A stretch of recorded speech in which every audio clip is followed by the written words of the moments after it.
So what is the best relationship advice you have ever received or heard from someone?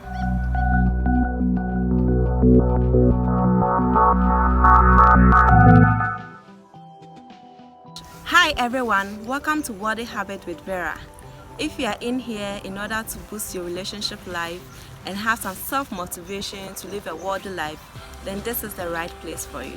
If today is your first time here, don't forget to subscribe and hit on the notification bell so that you can get access to my previous uploads as well as subsequent uploads.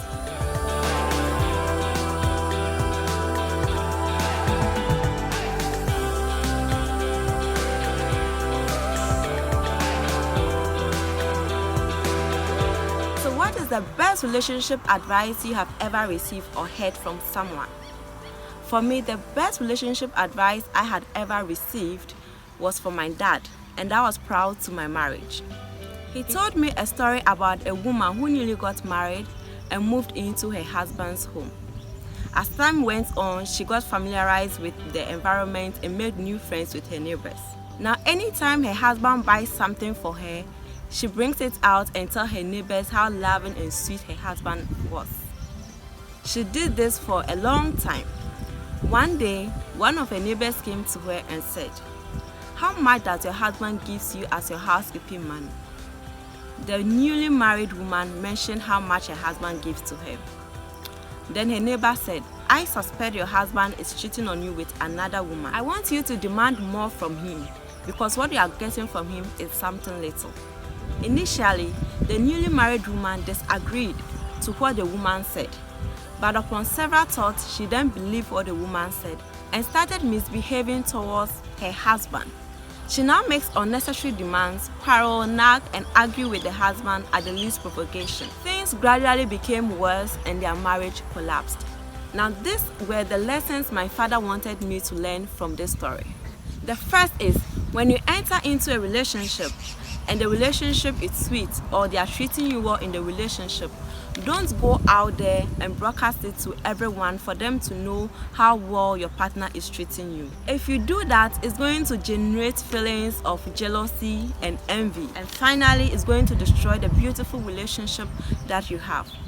Know that not everyone that smiles or laughs with you is really happy for the current situation in which you find yourself in. So don't be in a haste to broadcast whatever thing that you are going through in your relationship. Second lesson he wanted me to learn from this story is this: don't discuss your marital or your relationship problems to others. Marital problems are bound to happen in every relationship or every marriage. So don't be in a haste to discuss your problems to those people so that it might probably fall in the wrong hands. When such problems arise, use your God-given intuition to know the right way to solve such problem, or better still, use an instinct to help you get to the right people who will help you to solve or salvage the situation before it collapses. Thirdly, don't allow intruders in your marriage or relationship. These are people who will subsequently come to your place and want to know everything about what is going on in your relationship life. As soon as you identify such people, stop them immediately before they go too far. Intruders are like a horse who was traveling with his master, and when they got to the desert, the master decided to make a tent and rest in so that they can continue their journey later. Now the horse told his master that because he can't breathe the dust, he wants only his nose to be in the tent so that at least he'll be saved. The master then agreed. Later, the horse told his master if he could allow his whole head to be in the tent, and then the master agreed to that also. Subsequently, he started making several requests, and finally his whole body was inside the tent. And when his whole body was inside the tent, he then found out that the tent was not enough for he and the master, so he kicked his master out. This is how intruders operate. They come to you with little bits of advice and wanting you to tell them what your problems are. And gradually they take over your relationship without even you realizing it. And sometimes they destroy your home so you become as miserable even as they are. And did I tell you that the neighbor who destroyed the newly married woman's marriage also had her own marriage destroyed?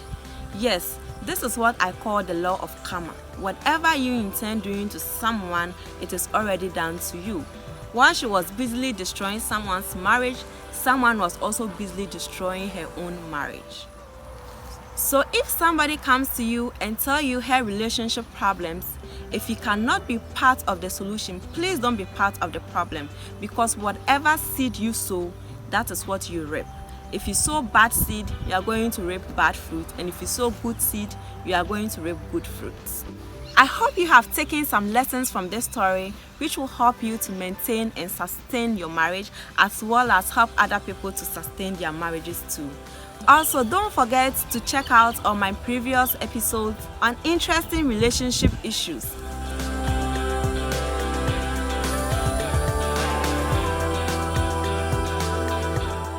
This has been Worldly Habits with Vera. See you in my next video as I bring to you another interesting discussion.